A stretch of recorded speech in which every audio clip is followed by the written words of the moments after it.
రాష్ట్రంలో జరుగుతున్న అన్యాయాలకు Juvvaladinne fishing harbour మరో ఉదాహరణ అని వైసీపీ అధినేత వైఎస్ జగన్ అన్నారు. వైసీపీ ప్రభుత్వ హయాంలో మత్స్యకారులకు పెద్దపీట వేశామని తెలిపారు. పేద మత్స్యకారుల కడుపు కొట్టేందుకు టీడీపీ ఎంపీ ఎమ్మెల్యేలు ఏకమవుతున్నారన్నారు. బోట్లు ఎత్తుకెళ్లిన వారికి సీఎం కుమారుడి ఆశీస్సులున్నాయని ఆరోపించారు. చంద్రబాబు ప్రభుత్వం మత్స్యకారులకు ఏనాడు మంచి చేసే ఆలోచన లేదని విమర్శించారు.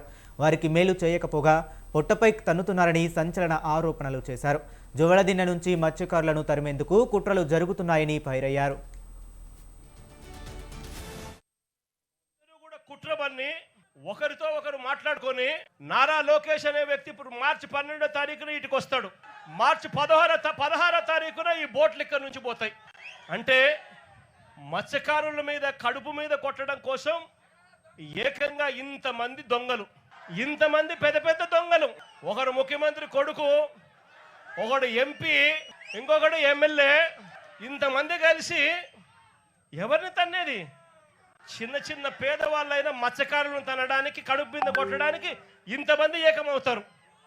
నేను అడుగుతా ఉన్నా, వాళ్ళ మధ్య జరిగిన టెలిఫోనిక్ ఫోన్ సంభాషణలు, కాల్ డేటాలు కూడా ఈ మాదిరిగా అందుబాటులో ఉంటే, ఈ డేటా అంతా కూడా కనిపిస్తూ ఉంటే ఒక్కరినన్నా అరెస్ట్ చేశారని అడుగుతా ఉన్నాను. వీళ్ళందరూ కూడా కుట్రబన్ని ఒకరితో ఒకరు మాట్లాడుకొని నారా లోకేష్ అనే వ్యక్తి ఇప్పుడు మార్చి 12వ తారీఖు